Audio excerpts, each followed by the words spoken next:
நம்ம சேனலில் இன்றைக்கி என்ன செய்ய போகிறோம் அப்படின்னு பார்த்தீங்கன்னா, பயத்தம்பருப்பு கஞ்சிங்க. பச்சை பயிர் கஞ்சின்னு சொல்லலாங்க. அது எப்படி செய்யலான்னு சொல்லிட்டு வாங்க பார்க்கலாம். நான் வந்து இந்த மாதிரி பாருங்கள், பச்சை பயிர் வந்து ஊற வச்சு முளை கட்டி இந்த மாதிரி எடுத்து வச்சுருக்கேங்க.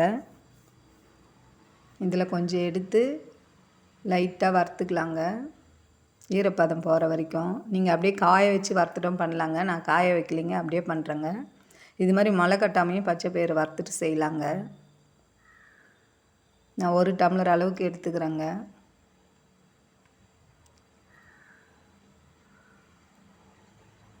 பாருங்கள், இப்போ இதை நல்லா வறுத்து எடுத்துக்கலாங்க. இதில் அப்படியே கூட சால்ட்டு பெப்பர்லாம் போட்டு அப்படியே சாப்பிட்லாங்க. ரொம்ப சூப்பராக சுவையாக இருக்குங்க. ரொம்ப ஹெல்த்திங்க. பாருங்கள், கலர் மாறுது பாருங்கள். ஹை ஃப்ளேம் வைக்கக்கூடாதுங்க, லோ ஃப்ளேமும் வைக்கக்கூடாது, மீடியமாக வச்சு வறுத்து எடுத்துக்கலாங்க. பாருங்கள், எல்லாம் பொரிஞ்சிடுச்சு. இப்போ நம்ம ஆற விட்டுக்கலாங்க. ஆற விட்டுட்டு ஒரு மிக்ஸி ஜாருக்கு மாற்றிக்கலாங்க.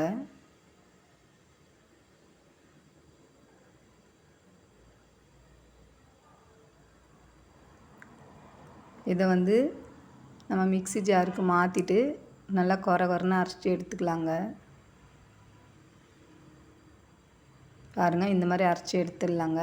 இது காஞ்சதுன்னா பொடி மாதிரி கொட்டுங்க. நான் ரொம்ப காயவே வைக்கல, அப்படியே முளை கட்டின பயிரை அப்படியே வறுத்து எடுத்து மசிச்சு இருக்கிறேங்க. இந்த மாதிரி தான் வருங்க. இது இப்போ ஒரு கிண்ணத்துக்கு மாற்றிக்கலாங்க. 1 டம்ளர் தண்ணி விட்டுக்கலாங்க. இதை அப்படியே சிம்மில் வச்சு பாயில் பண்ணிக்கலாங்க.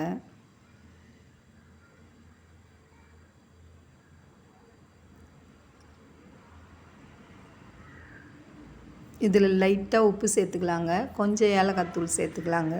ஏலக்காய் வேணான்னா விட்டுடுங்க. உப்பு வந்து சும்மா ஒரு சிட்டிக்குங்க, கொஞ்சமாக, அது டேஸ்ட்டுக்காக சேர்க்கணுங்க, நிறையலாம் சேர்க்கக்கூடாது.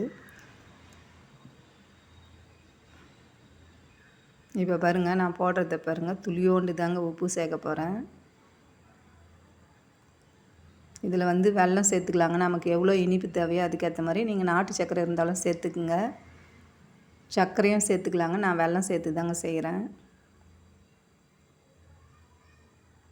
பாருங்கள், பச்சை பயிர் கஞ்சி ரெடி ஆயிடுச்சுங்க. பாருங்கள், கொஞ்சம் உப்பு தாங்க ஆட் பண்ணுறேன். இதையும் சேர்த்து நல்லா மிக்ஸ் பண்ணிக்கலாங்க. இந்த மாதிரி குழந்தைங்களுக்கு நல்லா செஞ்சு கொடுங்க, ரொம்ப ஹெல்த்திங்க. பச்சை பயிர் அப்படியே கொடுத்தா சாப்பிட மாட்டாங்க. இந்த மாதிரி செஞ்சு கொடுக்கும்போது ரொம்ப சூப்பராக இருக்குங்க. குழந்தைங்க நல்லா விரும்பி சாப்பிடுவாங்க. இந்த தண்ணி பதத்துக்கு இருந்தால் போதுங்க. ரொம்ப கெட்டியாகவும் இருக்கக்கூடாது, ரொம்ப தண்ணியாகவும் இருக்கக்கூடாதுங்க. பாருங்கள் எப்படி சூப்பராக வந்திருக்குன்னு. இப்போ வந்து இதை டம்ளருக்கு நான் மாற்றி காட்டுறேன் பாருங்கள்.